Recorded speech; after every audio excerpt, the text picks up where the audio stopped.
Bon, OpenID Connect, beaucoup de gens le connaissent.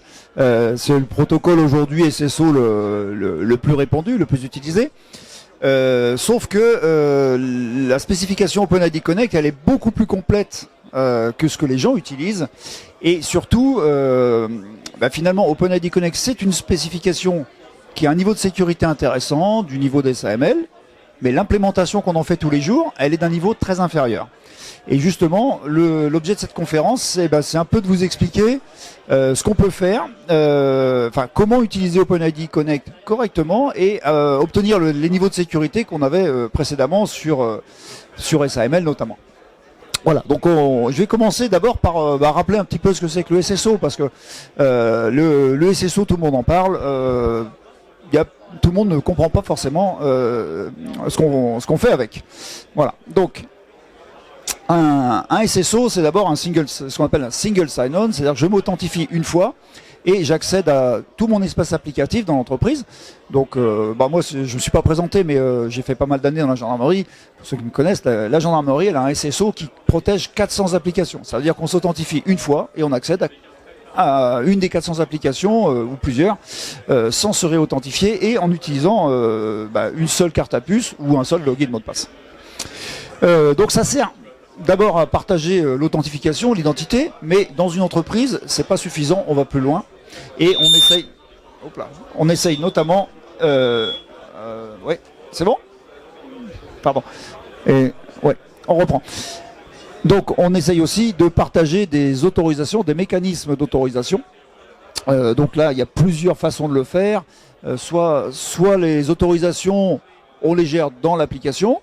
Donc dans ce cas-là, le SSO fait juste son métier d'authentification, de propagation d'identité, et l'application se débrouille. Soit le SSO peut, lui, faire du filtrage sur ce qu'il comprend. Donc ce qu'il comprend, c'est des URL. Donc on va pouvoir demander au SSO de filtrer sur des URL, et on a très souvent des modèles un peu hybrides où le SSO fait une part du filtrage. Par exemple, il va autoriser l'accès ou pas à une application. Parce que c'est pas parce qu'on est authentifié qu'on a l'accès à cette application. Hein. C'est deux choses très différentes, l'authentification et l'autorisation. Mais derrière, c'est l'application qui va gérer ses propres profils. Voilà, c'est les modèles hybrides, c'est ce qu'on va trouver majoritairement dans le monde du SSO aujourd'hui. Alors, le SSO, ça a aussi d'autres intérêts, c'est que le SSO, alors c'est un chiffre un peu moyen, mais il est assez facile à vérifier. Une application qui embarque sa propre authentification, sa propre base de compte, elle vous coûtera 15% plus cher, en moyenne. Et donc, le SSO, c'est certes un investissement, mais à partir du moment où on a 6, 7, 8 applications dans une entreprise, ou plus, jusqu'à 400 dans le modèle dont je parlais précédemment, les 15%, on les rentabilise très vite. Enfin, l'investissement du SSO est très vite remboursé. Et puis, chose importante, personne n'y pense souvent, parce que quand un nouvel employé arrive, les chefs vont penser à demander les droits pour cet employé pour qu'il puisse travailler. Donc on va demander différents accès. Mais si l'employé bouge, quitte l'entreprise, il faudra penser à aller effacer les comptes partout. Et si l'employé bouge dans l'entreprise, il faudrait penser aussi à lui enlever ses anciens droits. Alors il y a une affaire un peu connue en France, qui est l'affaire Kerviel, qui est typiquement un problème de SSO, puisque un individu contrôleur d'opération s'est retrouvé à faire des opérations qu'il contrôlait lui-même. Voilà. D'où le bug. Donc le SSO, c'est un vieux débat, mais on ne va pas revenir dessus. Un SSO dans une entreprise, c'est un gros facteur de sécurité. En plus, au niveau des coûts, le jour où vous décidez que l'authentification se fait par carte à puce et puis par login mot de passe, vous avez un endroit où changer les choses. Vous voulez du second facteur, vous le changez à un endroit, c'est applicable partout. Alors, on parle d'OpenID Connect, on parle d'SAML. C'est les deux qui sont utilisés aujourd'hui. Donc SAML souvent pour aller brancher des applications un peu standard, façon genre SAP, voilà. OpenID Connect utilisé un peu pour tout et en particulier pour fédérer l'authentification entre deux entreprises. Vous connaissez tous s'authentifier avec Google. S'authentifier avec Google, c'est une espèce d'OpenID Connect un petit peu, pas tout à fait normalisé. Voilà. Donc, si on parle maintenant de SAML dans ce comparatif. Donc SAML, c'est un protocole ancien, c'est un protocole qui est très compliqué à comprendre, mais à la limite, on n'a pas besoin de le comprendre, parce qu'en mise en œuvre, comme il n'y a pas beaucoup de choix, le setup est assez simple, à part avec Microsoft. On fait un setup SAML, on s'échange deux documents, on liste les attributs qu'on veut s'échanger, suivant, entrée, terminé, les deux machins marchent du premier coup. Ça, c'est un des gros intérêts du SAML. Le SAML, il a aussi un autre intérêt, c'est qu'il n'y a pas de sécurité progressive. Il y a un niveau de sécurité SAML, il y a très peu d'options dans SAML. On peut choisir de chiffrer les échanges ou pas. Par contre, la signature électronique est obligatoire. Donc on est sûr que les deux côtés, les deux entreprises se sont bien authentifiés, enfin les serveurs se sont bien authentifiés les uns avec les autres. Donc, alors non seulement on a un client qui a été authentifié par un fournisseur d'identité, mais le fournisseur d'identité est sûr de propager son identité à un serveur d'application qu'il connaît, et inversement, le serveur d'application est sûr que l'identité vient bien d'un service sûr. On a de la signature électronique partout. Voilà, donc ça marche du premier coup, c'est solide, et enfin, peu de choses à faire en administration. Par contre, le gros inconvénient de ce truc-là, déjà quand si vous faites du Lemon LDAP NG, donc le logiciel qu'utilise beaucoup l'Inagora est créé par moi-même, et l'Inagora depuis 2007, quand on fait du SML, déjà on fait x2 sur la mémoire vive. Parce que ça coûte, c'est du XML, il faut charger des librairies, c'est très très coûteux. L'autre problème aussi, c'est que ce petit avantage d'échange des données, il se peut se faire qu'à la main en SAML, parce que voilà, il faut aller installer le document SAML. On peut bricoler des trucs, mais voilà, on n'est pas sur un truc qui serait utilisable par Google. Vous voyez, quand Google fait s'authentifier avec Google, il va pas prendre un coup de téléphone pour chaque personne qui veut utiliser son service. Il met un truc en ligne, les gens, voilà, on fait son application avec Google, avec son compte Google, on le fait tout seul, on n'a pas besoin d'un lien. Dans SAML, il faut que les deux entreprises se parlent. Donc ça, c'est un gros inconvénient. Et puis, quand on charge des piles XML, c'est bien, mais le XML, comme c'est un truc compliqué, écrit en C souvent, on a plein de bugs. Des librairies XML qui n'ont pas des bugs critiques, c'est assez rare. Il y en a encore eu cette année. Donc, ça veut dire qu'on importe aussi des risques. Parce qu'on fait du SAML, on a chargé des librairies XML, on a chargé des librairies XML, on a créé des vulnérabilités. Et en plus, c'est exploitable de l'extérieur parce que le document XML, il circule par le browser du client. Donc le client va être capable de faire une attaque XML, quelque part. Voilà. Et puis alors, le bug des années récentes, c'est qu'on ne fait pas du SAML depuis l'application mobile. Parce que les secrets, ils sont forcément de serveur à serveur. Ce serait beaucoup trop dangereux. Et comme les serveurs doivent... alors, ils ne se parlent pas forcément directement en SAML, il y a plein d'artifices, mais... Bon, ça, c'est vraiment un bug bloquant pour aujourd'hui. On a une application SAML, on peut faire du OpenID Connect, c'est-à-dire on peut faire du SSO entreprise sur des applications mobiles. Là, avec SAML, on oublie ce genre de choses. Voilà. Donc SAML, l'application pourra demander au serveur de faire l'authentification.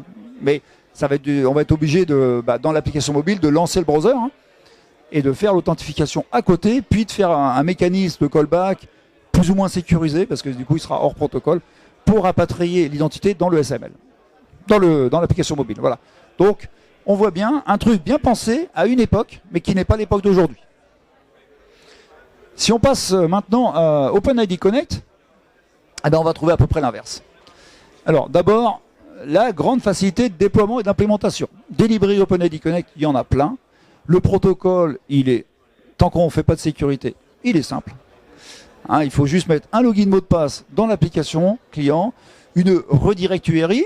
Alors soit après on a négocié avec l'entreprise, l'équivalent un petit peu de l'échange de métadonnées SAML, on a inscrit l'application via un administrateur, soit l'administrateur de l'entreprise a décidé que l'enregistrement automatique était autorisé, et là on n'a pas grand chose à faire. Il faut juste avoir les conditions requises par le fournisseur d'identité, et on vient s'inscrire. Et là on retombe sur le modèle un peu Google. J'ai un compte Google, je veux faire une application qui fait s'authentifier à Google, j'ai rien à faire que importer l'API, tant que je reste dans des volumes raisonnables, j'ai même rien à payer. Voilà. Alors, en fait, je remets au niveau de sécurité dans OpenID Connect, parce que oui, la spec le permet, même si personne ne le fait. Et c'est là que ça va être intéressant après. Parce que les gens, ils oublient d'utiliser tout ça. Tous ces mécanismes qui font que, comme dans le SAML, on est sûr de propager l'identité à quelqu'un de confiance. Alors, le moins d'OpenID Connect, c'est que le gros moins, aujourd'hui, c'est que, comme je disais, dans SAML, j'ai 3 paramètres. Enfin, je fais les metadata, je mets les noms des attributs, et éventuellement, je choisis de chiffrer ou pas chiffrer. C'est tout ce qu'on a dans la main. À part avec Microsoft, on n'a que ça à paramétrer. Dans l'OpenID Connect, c'est une norme un peu pas tout à fait finie parce qu'elle est dans une philosophie de plugin, d'extension, de machin, tout ça. Mais on se retrouve avec des approximations dans la norme qui font que on peut avoir deux applications OpenID Connect mais qui n'ont pas tout à fait interprété les choses de la même manière. Alors par exemple, vous avez un serveur Matrix, vous le branchez sur un SSO, les monnaies d'app et tout ça, du premier coup ça ne va pas marcher. Il ne va pas être capable de récupérer les données utilisateurs parce que lui, il s'attend à une interprétation de la norme OpenID Connect qui dit que dans l'ID token, il faut les attributs. Mais dans l'aspect OpenID Connect, si on la lit de manière stricte, non, les attributs se récupèrent par le user info. Donc deux solutions. Soit on dit à Matrix, utilisez l'aspect normalement, c'est un paramètre qui dit il faut bien aller demander le user info pour les attributs. Soit on va dans le SSO, que ce soit Keycloak ou les modèles d'AppNG, puis on lui dit mets les claims dans l'ID token. Voilà. Donc du coup, il y a cette petite complexité de mise en œuvre où, suivant les applications, il faut aller chercher la doc pour voir c'est quoi leur interprétation de l'OpenID Connect, globalement. Autre problème aussi, c'est que le logout, le single logout en SAML, il est parfaitement défini, pas de problème. En OpenID Connect, le logout, il a été défini 5-6 ans après, correctement. Et pendant 5-6 ans, il y avait un flou sur le logout. Donc une application pouvait initier un logout, le propager au serveur, mais qui lui le propageait pas aux autres. Donc quand on a deux applications, c'était pas très grave. Mais dans une entreprise, finalement, je me délogue d'une application, j'ai l'impression d'être délégué SSO, mais quelqu'un passe derrière moi, allume mon navigateur, il est encore connecté sur les autres applis. Enfin, le logout, c'est un truc compliqué en général, mais là c'était carrément dangereux. Je suis revenu au SML. Pardon, je suis revenu au SML. Voilà, donc je suis merdé. Mais bon, peu importe, ce que je disais était bon, c'est juste l'écran qui n'était pas cohérent. Voilà. Alors en plus, on a carrément des implémentations qui respectent rien. Donc dans les modèles d'app, qui est un produit assez souple et qui fait la norme, on se retrouve avec des paramètres. Alors dans les paramètres avancés, on va trouver des trucs un peu bizarres qui sont faits en fait pour faire marcher certaines des applications. Voilà. Donc par exemple, mettre les claims dans l'access token, ça personne fait ça, c'est même considéré comme dangereux, mais l'option existe parce qu'il y a des applications qui ont interprété l'OpenID Connect comme ça. Alors ceux-là, ils savaient probablement pas lire, mais bon, ils ont fait comme ça, on n'a pas eu le choix. Voilà, et donc on va venir maintenant sur l'objet un peu de cette conférence, c'est de dire comment faire de l'OpenID Connect correctement. Donc l'Inagora investit donc dans les modèles d'app NG depuis 2007. Alors moi j'étais de l'autre côté, je suis le créateur des modèles d'app NG, j'étais à la gendarmerie et la première entreprise qui a rejoint le projet open source, les modèles d'app, ça a été l'Inagora, ce qui fait que depuis 2007 je travaille avec l'Inagora, maintenant je travaille chez l'Inagora, mais toujours sur le même sujet, l'identité numérique. Voilà.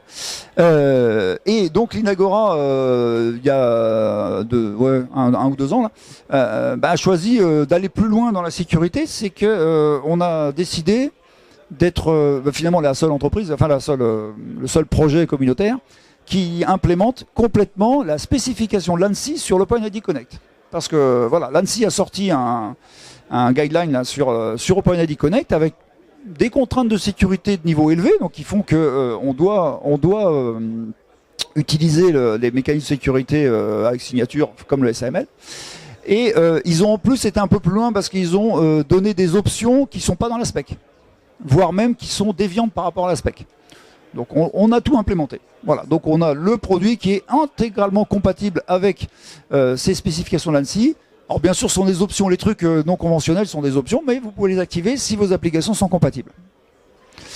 Voilà, alors, un petit rappel de comment ça marche le SAML. Hein, donc le SAML, vous voyez ici, il n'y a aucun contact entre les serveurs. À droite, vous avez l'application, à gauche, vous avez un fournisseur d'identité SAML, et il ne se voit pas physiquement, sur le login au moins. Parce que tout va passer dans les requêtes, dans le mécanisme par défaut. Ça, c'est une chose intéressante aussi, comme quand les réseaux ne se voient pas. C'est-à-dire que je suis capable, j'ai un serveur d'identité dans mon intranet, je suis capable de propager l'identité sur une application sur Internet, sans que l'application ait besoin de rétro-communiquer avec mon serveur. Pourquoi ? Parce que dans le contenu, dans la flèche numéro 2 et dans la flèche numéro 4, les trucs signés, ils ont tout ce qu'il faut. Les attributs utilisateurs, ils sont dans un XML signé qui peut être chiffré en plus. Voilà, et donc ça c'est un truc assez intéressant. Et l'OpenID Connect, lui, il a la flèche 5 en plus. C'est-à-dire qu'on a toujours cet échange d'identité hein, entre un serveur à droite et un fournisseur d'identité à gauche. Alors on peut imaginer deux entreprises. Hein. Là, vous avez s'authentifier avec Google, vous avez votre site web à droite et vous avez Google à gauche. Hein. C'est le même mécanisme. Mais là, on a la flèche supplémentaire qui est la flèche numéro 5, où bon, la spec OpenID Connect a été faite comme ça, mais le navigateur du client ne voit pas passer ses attributs. Les attributs ils passent dans la flèche 5, c'est-à-dire que le serveur va aller demander au fournisseur d'identité les attributs de l'utilisateur. Donc dans les flèches jusqu'à 4, le serveur de droite est sûr que l'utilisateur est authentifié. Il y a de la signature dans ce sens-là, donc il sait que ça vient du bon serveur. Hein, donc voilà, on est bien dans s'authentifier avec Google ou s'authentifier avec Linagora. Et par contre, dans le 5, on va demander au serveur d'origine, là, donne-moi les attributs utilisateurs. Alors c'est là que Matrix, il joue pas le jeu, comme je vous disais, par défaut. Il fait pas le 5, il attend ce que dans le 4, on lui donnait tous les éléments comme dans le SML. Bon, ça c'est pas très grave. Mais dans l'implémentation par défaut, cette flèche numéro 5, c'est une authentification login password. Un HTTP basique. Hein. Donc, le serveur, lui, il a un contrôle du client par login password. Je ne sais pas trop d'où ça vient. Et lui, il va délivrer la partie sensible. Il va donner la donnée de l'utilisateur, hein, son mail, son nom, son prénom et toutes les données qu'on a décidé d'échanger. Hein. Donc moi, j'ai un projet, par exemple, c'est sur un pays étranger. C'est le numéro de sécu qui passe par là. Hein. On a quand même voilà, des données très sensibles et qui vont passer avec un simple login mot de passe de l'application en face. Au niveau sécu, on est quand même un peu léger. Et puis dans l'OpenID Connect, quand on fait de l'application mobile, et qu'on authentifie, enfin il y a beaucoup d'applications mobiles aujourd'hui où toute l'intelligence est dans l'application, on essaye d'avoir un minimum de choses sur le serveur, et donc on se retrouve en fait, la partie de droite là c'est le browser, enfin c'est le browser, c'est l'application mobile. Vous voyez, on a regroupé le poste utilisateur et le serveur de droite, c'est le même, c'est votre application mobile. Et la sécurisation de l'échange numéro 5 se fait par ce qu'on appelle le PXE, qui est donc un système de hash qui garantit que le serveur qui fait la demande en 5, bah il a bien été connecté avec le browser du client. Voilà, c'est le PXE. C'est pas un niveau de sécurité extraordinaire, mais bon, ça permet de faire l'application mobile en OpenID Connect sans trop faire sécu. Voilà, donc ça c'est l'OpenID Connect tel qu'on l'utilise aujourd'hui, tel que 99% du monde utilise, sans aller plus loin. Voilà.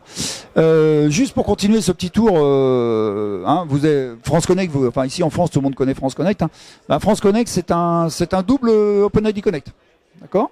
Il fait de l'OpenID quand vous allez faire une démarche administrative, vous arrivez sur un serveur qui lui il connaît un fournisseur d'identité qui s'appelle France Connect. Donc il fait de l'OpenID Connect, il vous envoie chez France Connect pour faire authentifier. France Connect, qui est lui un fournisseur d'identité virtuelle, de l'autre côté, il est client OpenID Connect, il vous renvoie vers celui que vous avez choisi, qui est donc les impôts, amélie.fr, comme vous voulez.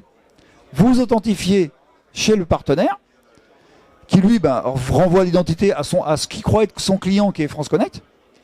Et France Connect, lui, restaure le contexte, il se souvient que le vrai client, c'était la démarche que vous avez initiée au début. Donc vous faites un double OpenID Connect.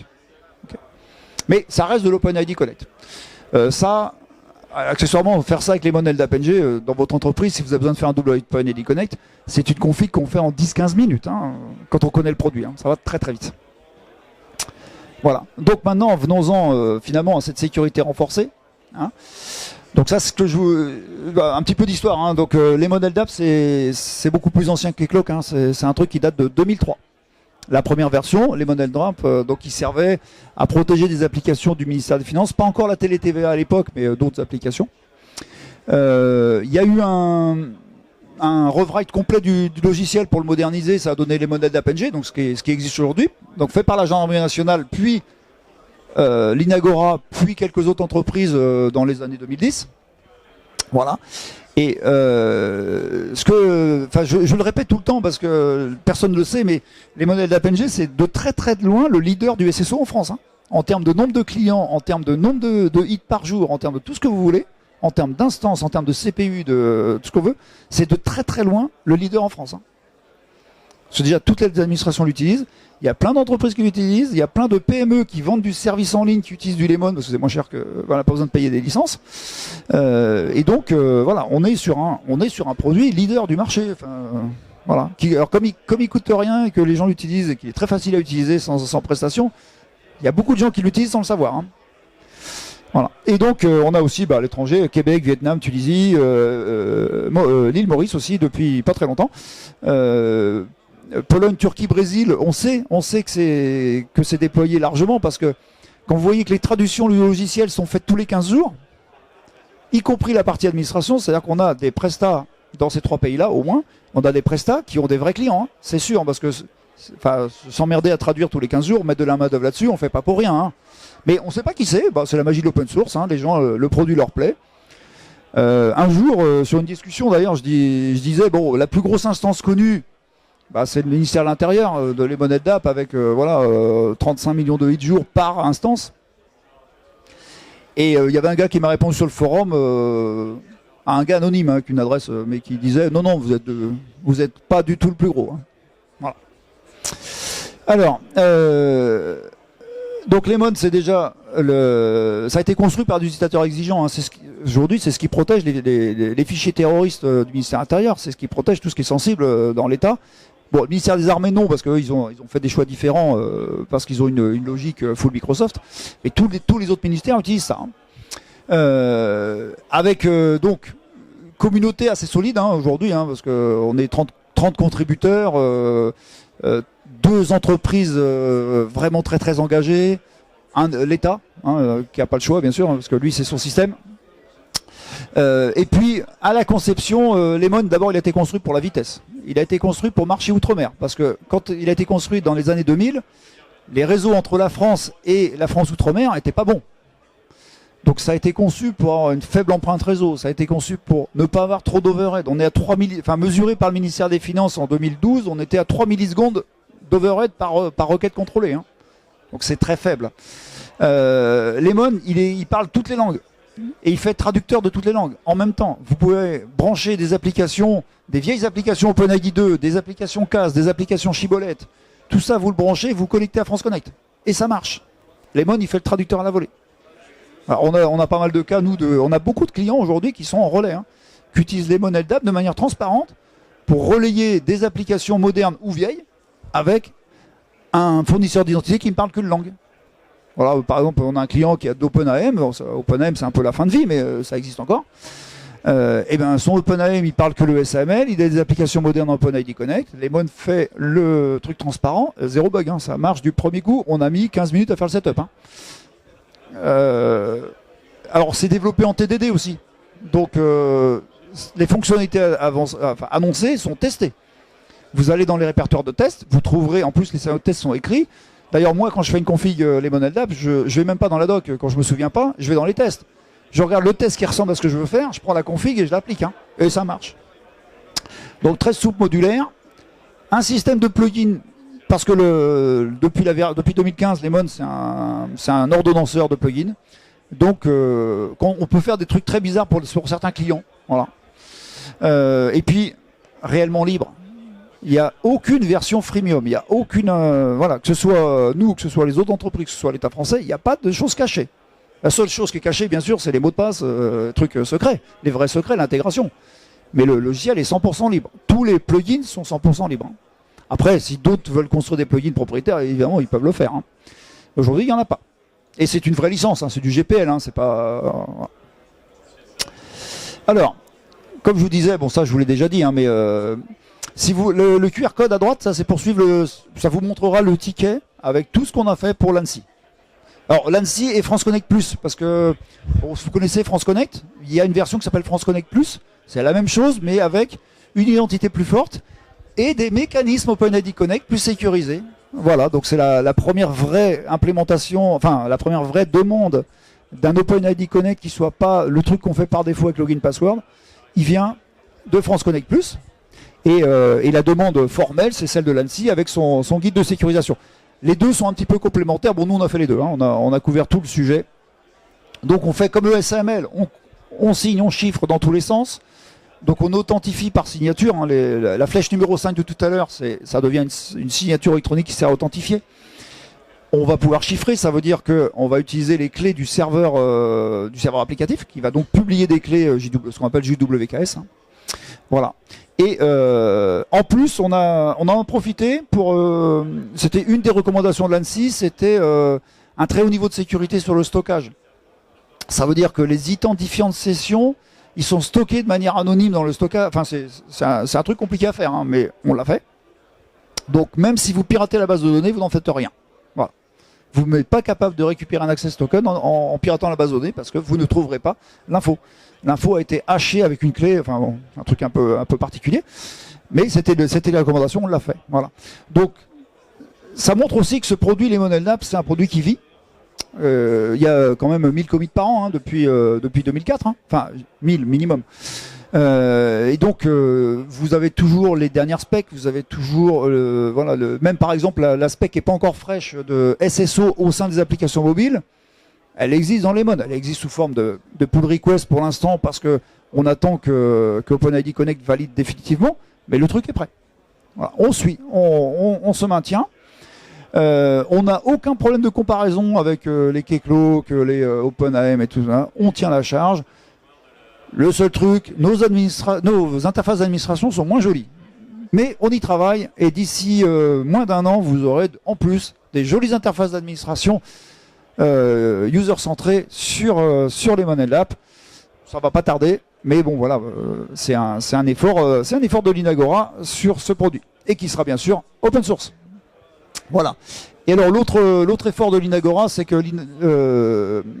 vous savez que, enfin si vous savez pas, LemonLDApp est dans Debian depuis 2008 ou 9, je sais plus exactement.